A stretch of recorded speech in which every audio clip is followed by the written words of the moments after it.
Hi everyone, my name is AnnickMagac. I'm an Amazon best-selling author, a motivational speaker, but if you know where that is true, it's somewhere in the Midwest between, what is it, as everybody says, Illinois with the S.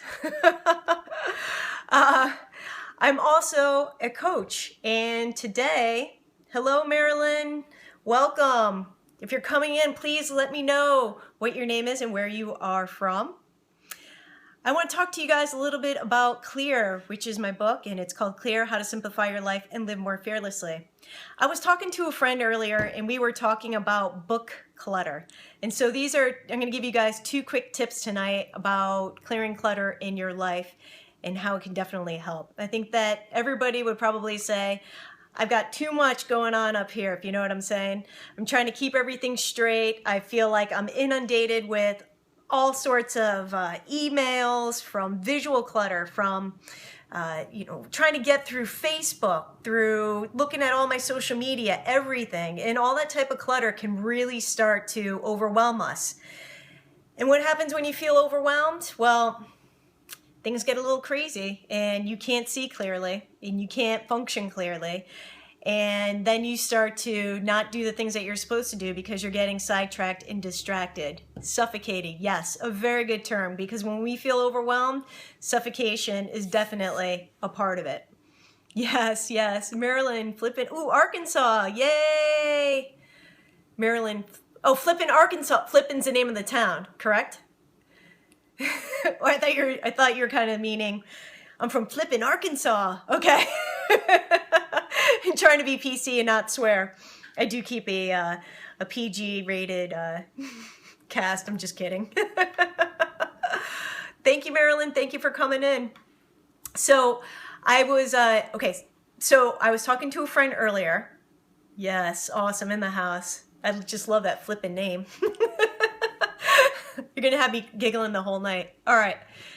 So clutter, and I was talking to a friend and we were talking about book recommendations. Now, in the health and wellness industry, it's always hot to read the new books that are out. And, as an author, of course, I want everybody to read my book, right? But I understand when it starts to become too overwhelming, where people are like, oh my God, I got all these books out from the library, or you should see my Amazon queue. It's like, I can't even get through, and I'm starting to feel overwhelmed by the amount of books that I have sitting on my night table beside me.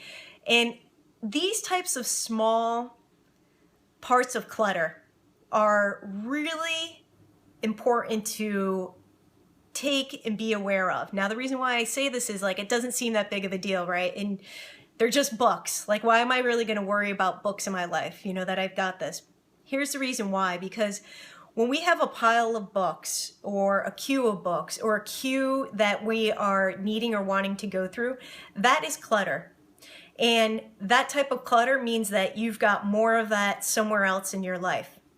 And we are really good at hiding clutter. We're really good at ignoring it. We're really good at not knowing that it's got a certain type of power over us. So what happens when you've got this book queue that you haven't watched or you haven't read, right?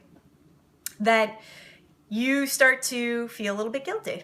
Then you start to go down the path of like, oh my God, I should really be reading that book. I've had that book. I keep picking it up, then I put it down, and then I got distracted and I started reading this other book, and I never finished that book. And then of course somebody's going to ask you about the book that you're supposed to be reading, and you're like, oh yeah, I was supposed to read. Yeah, exactly. So as Deb's saying, it weighs heavy on you, and it's so true, because you get overwhelmed and suffocated by this clutter, which is mental clutter. And when you've got this type of mental clutter and it becomes a burden and a weight, you can't see or think clearly about the things that you want to do. So the first thing I recommend tonight is to just wipe off the books that you don't really want to read. And number 2, if the book is not that interesting, don't finish reading it. The same goes for movies. How many movies do you have in your Netflix queue or HBO Go, and you start watching, you're like, man, keep watching it, and you're like, this book really, this book I'm reading, it's really not that good, or this movie I'm reading is really not that good, that movie's not that good. Let it go. It's okay. Life is way too short to spend it reading or watching something that doesn't even really matter or mean that much to you. So that's another way of letting clutter go in your life and saying, okay, do you not feel obligated? Yes, exactly, Gina. So by being able to do these two little acts, which is one is to clear up that queue, that book queue, or even that video queue, since I'm also talking about movies, it is going to relieve an enormous amount of pressure from you. And that is an active way of clearing clutter. And when you get that action, when you are going into action of physically, okay, I'm going to remove this, or you know what, these books are going to go back to the library. I didn't finish them. It's okay. It's like 4 days before they're due, whatever. It's totally fine. I'm just going to return them. That's great. Or you clear up your Amazon wish list. Totally fine. You're going to feel incredibly, yes, oh well, emails, I should do another Periscope on.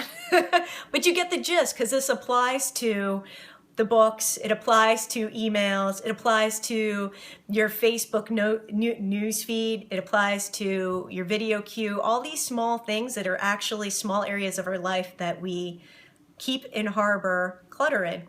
So just think, like once you clear that up, what could you possibly have? Thank you, Courtney Ish. Thank you so much for sharing, Courtney Ish. I really appreciate it.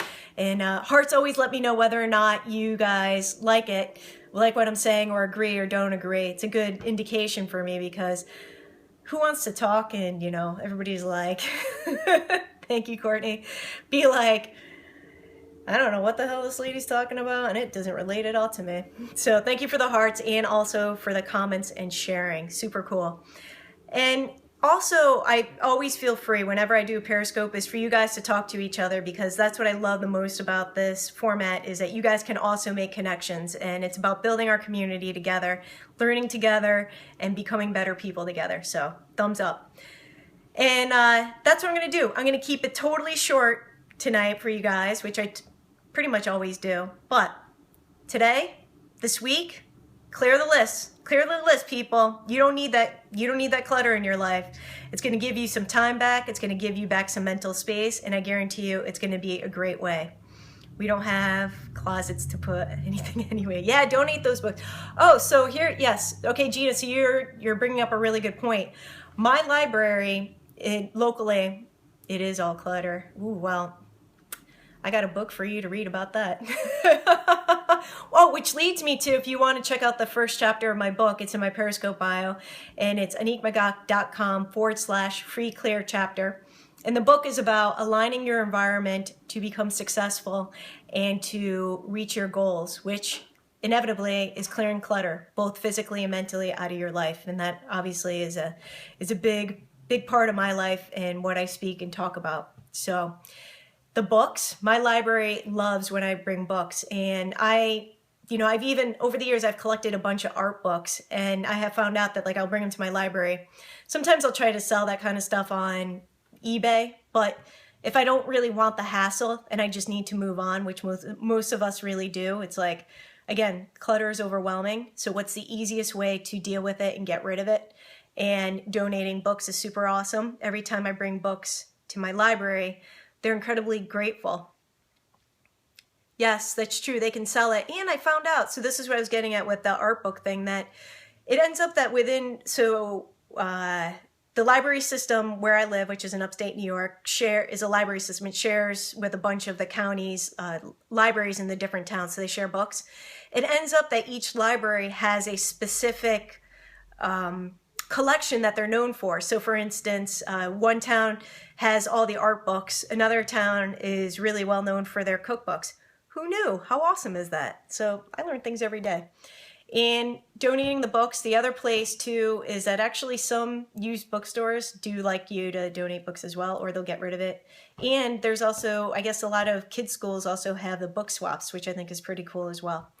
So yeah, get rid of the books. And you know what? Nobody ever wants to actually have to move them or pack them either. When you have to actually move, that's like the worst thing, really. I always try to pawn that off on somebody, like, yeah, pick up that box over there. I think my back's hurting me right now. So those are the quick tips, and let me know if it works for you, getting rid of some books. And I will also say this. since I'm on the topic of books and you guys seem interested in what I'm going to say about this. So holding on to books can also be like, if you just have your library collection, we oftentimes hold on to books for emotional reasons. And one thing that I deal with a lot of clients on is getting rid of their books from high school, college, and advanced education. Those books become outdated, and oftentimes we hold on to them because they remind us of a time in our life or an accomplishment that we have had in our life.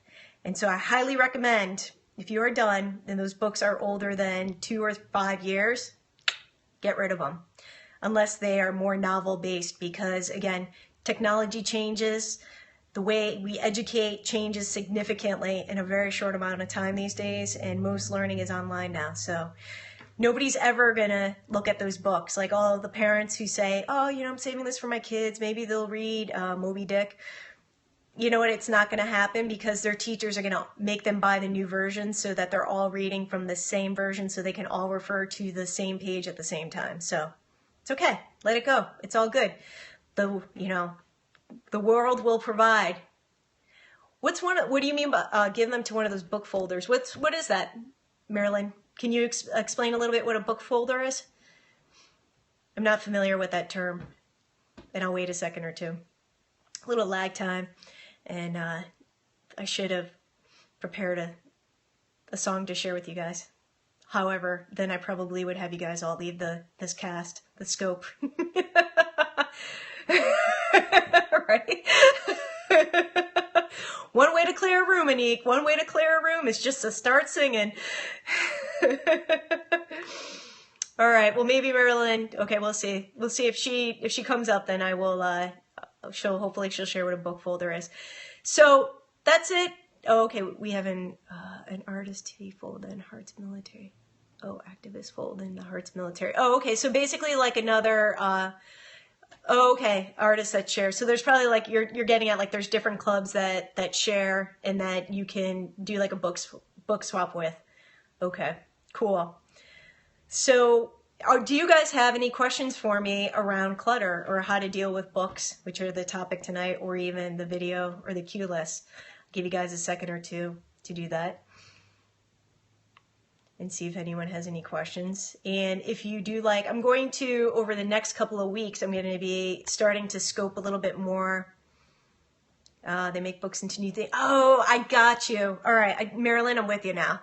Girlfriend, I understand. So what what Marilyn's getting at is to repurpose books, especially, and I've seen this a lot, especially old books, where people use the pages and repurpose them in an artistic way, either using them as a format. Yeah, outdated. Yes, that's cool. Yep, that's a really good point. And there's so much you can do with books. It's actually amazing. Also, I like where people take old books and they turn them into journals, which I think is pretty cool too, because you can, there's a lot, they're really well made. Like that's one of the things about older books, is that they're really well made. And so they actually hold together really well. Yeah, and they're beautiful.